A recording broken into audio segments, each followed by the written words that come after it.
When this cycle of lessons crop up, we go through and we make a series of choices about how the lessons are to unfold. And one of the real advantages to the Revised Common Lectionary is that it starts with the option of choosing two tracks.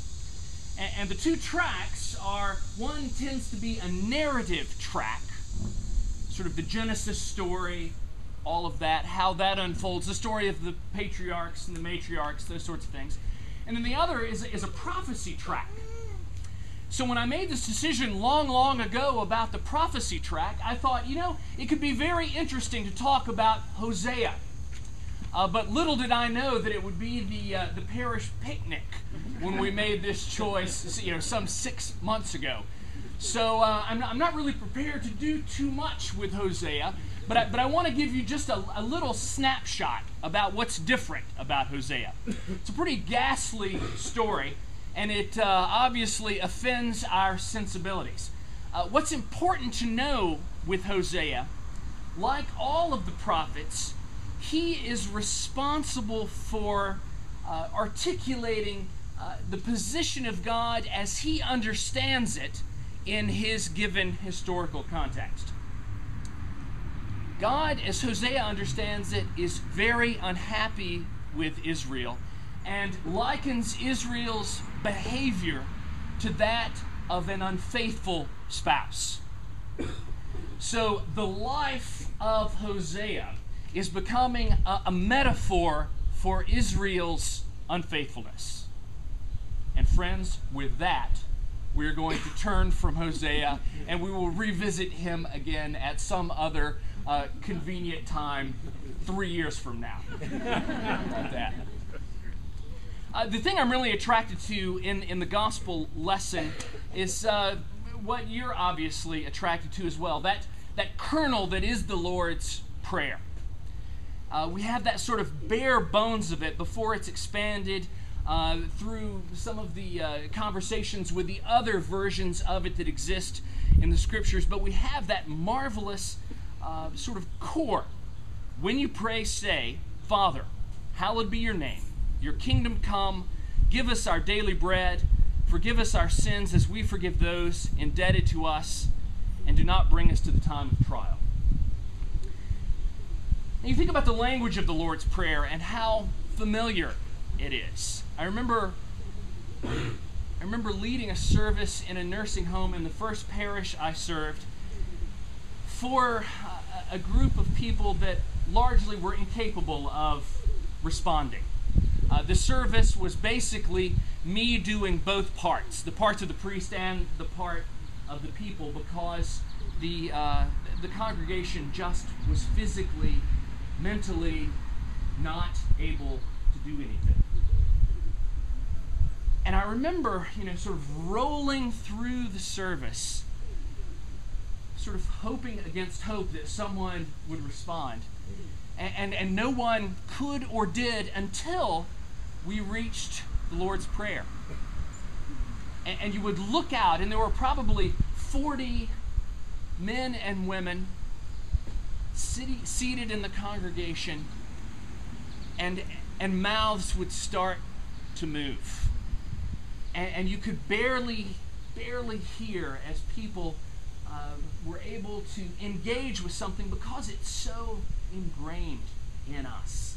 I think it's a testament to the fact that the Lord's Prayer is so much at the heart of the life of the church that almost no matter how debilitated we become, it is always there in some marvelous and mystical way.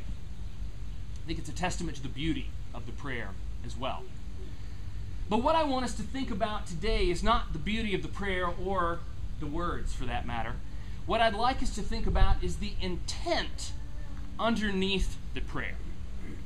I'd like us to think about what I have sort of carved out as the three sort of key features of the prayer. When Jesus teaches his disciples to pray, he teaches them to begin by saying, Father. Now, that's a pretty revolutionary way of thinking in the grand scheme of things. The incarnate Son of God.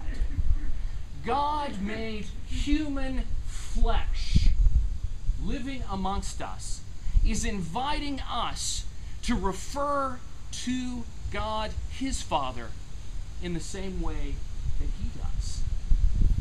Jesus is inviting us into the kind of relationship with God that he shares as the incarnate Son of God. That level of intimacy, that level of connection. It's really a staggering sort of invitation that Jesus offers when Jesus instructs us to refer to God as Father.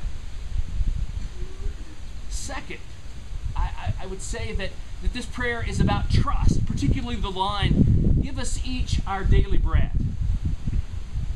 When we utter that line, we are recognizing that God is the source of all things in life, and that God is capable and desires to give us what we need for life. And bread is not really big enough, because we get caught up in bread thinking about food. Let's also think of it in terms of Eucharistic bread, the very presence of God manifest in our lives and in this community, feeding us physically and nurturing us in spiritual and mystical sorts of ways. And then lastly, I would call our attention to the line about "Forgive us our debts as we forgive those indebted to us." Because that's really where the rubber hits the road in this whole thing. We're talking about expecting God to practice a kind of reciprocity with us that is, in some sense, connected to what we're able to practice. I sort of shudder every time I say that line in the Lord's Prayer. "Forgive me my sins as I forgive those that sin against me."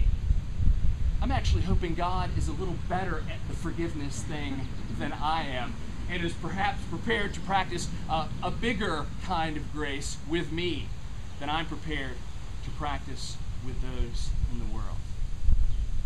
But that's where it locks in. That's where it connects. That's the nature of this calling of ours.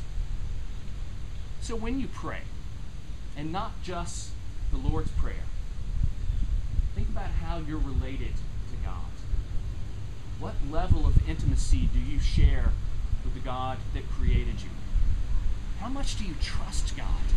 Enough to ask for what you need for life? Physically, spiritually, emotionally? Are you capable of practicing that? Are you answering the call to practice that in every aspect of life that you know and live? It's all there, friends. It's the content of our prayers. It's the content of this life. And it's the nature of our calling.